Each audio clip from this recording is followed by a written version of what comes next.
Earlier this week, Kamala Harris got shellacked, as she should have, by the way, and this created two separate groups on the left. The first, of course, was the election deniers, and we'll get to those in a second, but the second one I want to talk about first, which is those who did accept the outcome of the election, but they could not understand it. The dummies over at The View, and I don't use the word dummy lightly, by the way, but they've really earned it over there. They were very divided on why Kamala Harris lost. Take a look. What we did not have is white women who voted about 52%, right, for Donald Trump. Uneducated white women, is my understanding. You have Latino men, actually, voting more for him. And you have, and black men was not the story. We're not the story here because they voted almost 80% for the vice president. Right. So why do you think that uneducated white women voted against their reproductive health freedoms? And why do you think Latino men voted in favor of someone that's going to deport, says he's going to deport the majority of his community? White women like being called uneducated white women. I think the economy matters, national security matters.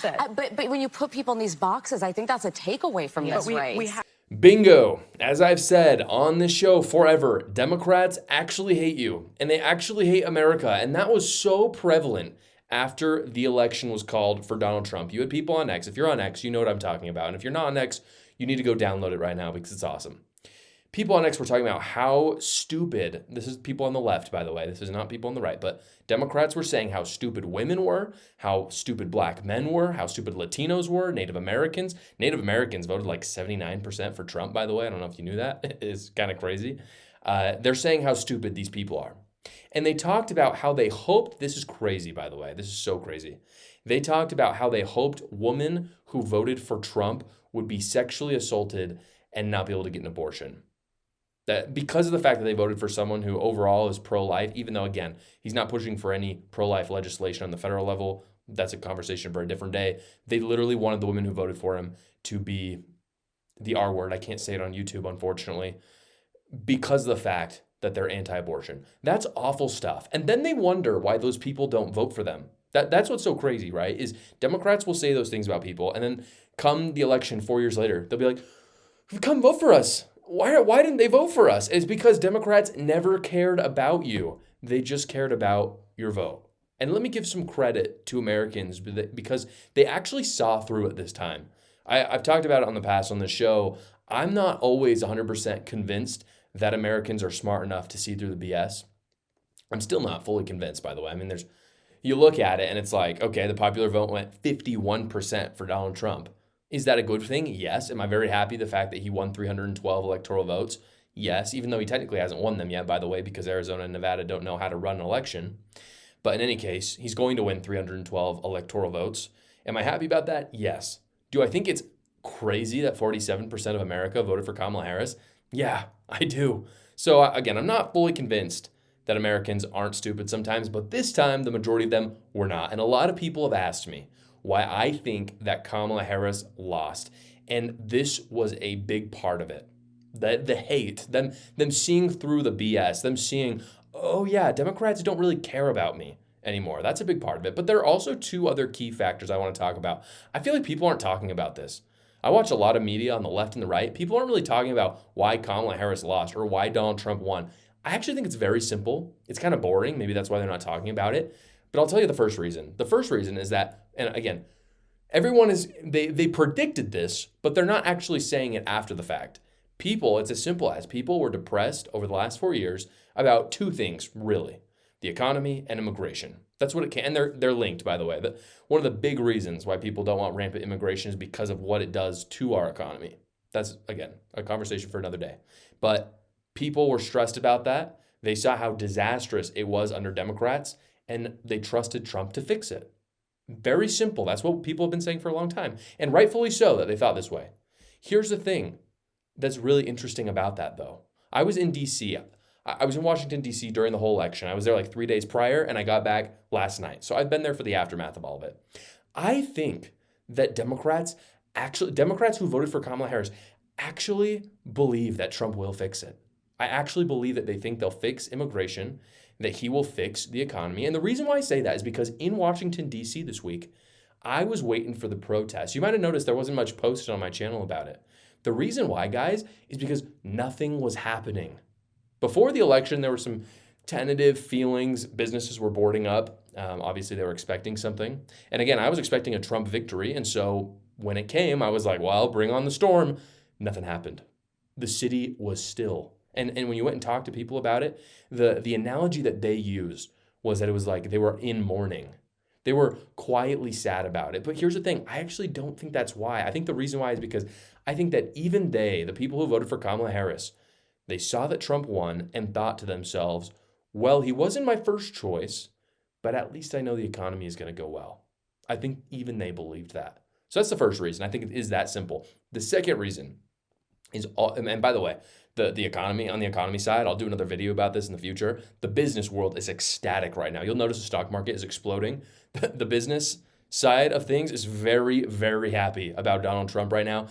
Donald Trump already, just the conversations he's having about pulling certain people into his cabinet, people are ecstatic about it because these are business-minded people. They're not bureaucrats. Anyway, that's the first reason. Very simple, kind of boring.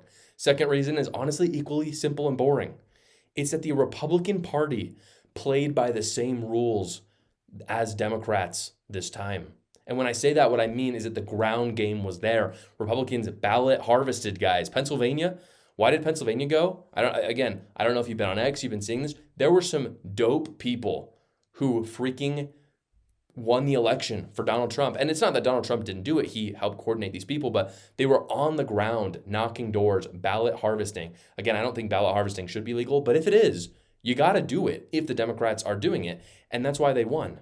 The biggest reason, by the way, for the change in the ground game is that Ronna McDaniel is out. She was the former GOP chairwoman. She sucks.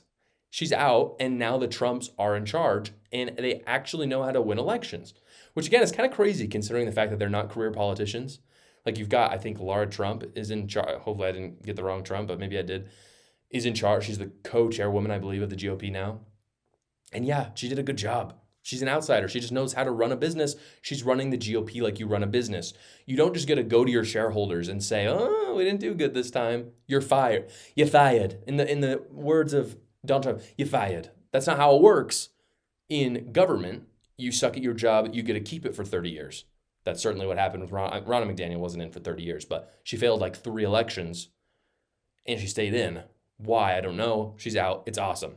It sounds very boring. It's very simple, but it turns out boring and simple, guys, is how you win elections. I'm very passionate about men's health, guys. That's why I partnered with Caliber. Unfortunately, today men are settling for not their best when it comes to condoms, settling for that generic brand that literally on the label it says, one size fits all, does not inspire confidence. It's not an enjoyable experience. And also you're wearing a condom for a reason. If it doesn't fit you, why are you wearing it, guys? With Caliber, they have 6 sizes to choose from, and they make it very easy to start with a find your size sampler. For a limited time for my viewers, you'll get a $25 gift card with a first time purchase, and they have a money back guarantee. So there's no risk to you guys at all. Don't settle for that mediocre contraception.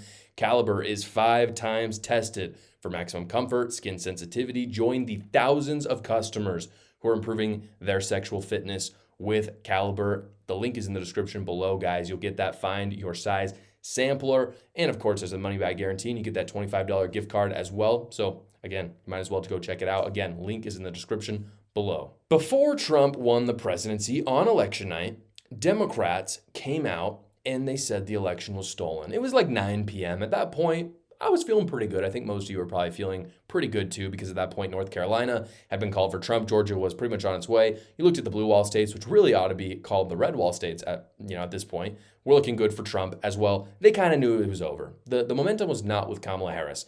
And at that moment, they called it election rigging. It was stolen. And let me just say, though, those people are evil, disgusting election deniers. I have it on good faith, by the way, that election deniers are the worst vermin that our country have to offer, and they should lose their freedom of speech. In fact, some of them should go to jail, and that has happened in the last 4 years. And apparently, according to Democrats, that's what should happen. That's what they've been screaming about for the last 4 years, up until, again, 9 p.m. on a Tuesday that happened to be an election night. Open up X right now. You will immediately find account after account stunned on Harris's loss, but not just Harris's loss, but also claiming that it was stolen. And this is what they point to. This is the argument that they've come up with, and I want to refute it right now. They say Kamala Harris got 20 million less votes this year than 2020, so it must be stolen. And in their head, they saw all the people show up to the Megan Thee Stallion concert, and they saw that the Avengers endorsed her, so that's impossible. That it must be stolen. If the Avengers came out and endorsed Kamala Harris, how could she possibly lose? And I want to refute that point, but I also have to refute the other point, because what people on the right are saying, not everyone, but some people, is that, well, yeah, it's 20 million votes less this year because there were 20 million fake votes in 2020. And I have to dispel that myth too. And the reason why I have to dispel it, guys, is because it's idiotic and there's zero evidence for it. There's none. Please don't comment and say that there's evidence. It's just not true. But it's way simpler than, there is an explanation. It's way simpler than that. And I do not know why Democrats refuse to see this, and some people on the right as well. Here's what happened. They changed all the voting laws in 2020 so that they could mail in ballots during COVID when usually you could not in those states. And then Democrats they continued to run a very successful ballot harvesting campaign. Let me take a moment to say this. I've talked a lot about ballot harvesting on the show. Ballot harvesting, I think some people don't understand what it is. That's what I'm getting from some of my comments. Ballot harvesting is when you go to someone's door, you say, "Hey, did you get that mail-in ballot?" And they go, "Yeah, I did." And you say, "Hey, I am actually I'm part of a nonprofit, and I take people's votes and I drop them in the drop boxes for them. You can vote. I'm not going to vote for you. You vote. You can seal it up, but I'll take it for you." And they go, "And while you're at it, by the way, are you voting for Kamala Harris?" And they go, "Yeah, of course." "Oh, awesome. Yeah, vote for Kamala Harris." And these are people who never would have voted otherwise. Or perhaps they take advantage of some elderly couple who wasn't going to vote or doesn't really know the issues, and they say, "You really ought to vote for Kamala Harris. She's really solid." Anyway, they vote for Kamala Harris. They deliver all the ballots. That's what ballot harvesting is. It is legal in certain states. I believe in Pennsylvania it's legal. It should not be, but it is, okay? The laws went back to normal this election. And we're not during COVID anymore. They shouldn't have been changed originally, but it doesn't matter. That happened. Today, they're not. And they couldn't do the same things. Because of that, turnout went down. In fact, it didn't really go down per se. It just kind of looked like 2016 when it turns out those laws didn't exist. And so they had the same turnout. Also, millions of votes. I do have to say this as well for those Democrats. Millions of votes have not even been processed yet. So turnout isn't quite as low as people even making it out to be. It's still low. But you've got states like Arizona, Nevada, California who don't even know how to run elections. Frankly, Utah, where I'm from, it sucks. We're a deep red state, so we already know that Trump won those electoral votes. But in any case, a lot of these Western states do not know how to run elections, so they're still counting votes. Therefore, the turnout will go up. However, it's still lower than 2020, and they cannot understand that. They can't, because if you look at the 2020 COVID voting laws, it is easy to see both how the Democrats rigged the election in 2020 and how turnout went down this year. And notice the language I use is very specific, by the way. I say Democrats rigged it. I don't say they stole it. Stealing implies that it was someone's and then it changed. No. Democrats had it from the very beginning. Was it dirty? Yeah. Was it even illegal in certain cases? Of course. So yeah, the FBI colluded with Facebook and Twitter. Yeah, it was totally illegal. I mean, this is crazy, crazy stuff. But it wasn't stolen because it was never Trump's to begin with. It was completely rigged. And that's different. They rigged it with immoral voting laws, just to name one. They did not show up with wheelbarrows full of votes at 10 p.m. at night that were fraudulent, like some on the right are saying. That's just the most silly. It's silly for two reasons. First off, there's no evidence that ever happened. And the second reason is they didn't need to do that. I mean, they had everything set up for themselves. They came up with corrupt laws because of COVID, and they had the FBI colluding with media. And of course, they had the mainstream media who are propagating everything. They're literally propagandists the whole time. So it's silly. They didn't need to do those things in order to win. But Democrats have turned to election denying because they're so caught in their own bubbles, they refuse to admit that Americans are fed up with this disastrous administration. They just can't understand it. And so the only logical explanation is it must be election interference. It must be fake. It must have been stolen. Which is honestly, frankly, something similar to what happened with Republicans in 2020. But here's the thing. Because Democrats, this is really the silver lining of all of this. This is because I don't like election denial just in any way, really. I like just facts. I mean, if something bad happened in an election, let's just talk about that. Let's not come up with the boogeyman stole the election. But in any case, this is the silver lining, guys. Because Democrats are choosing to be ignorant and they're not actually looking about why people didn't want to vote for them, they're not accepting why this happened, they're going to lose more elections. Because it turns out that the antidote to losing is improving. And if you don't know what to improve with, or you are choosing not to understand how to improve, you won't win.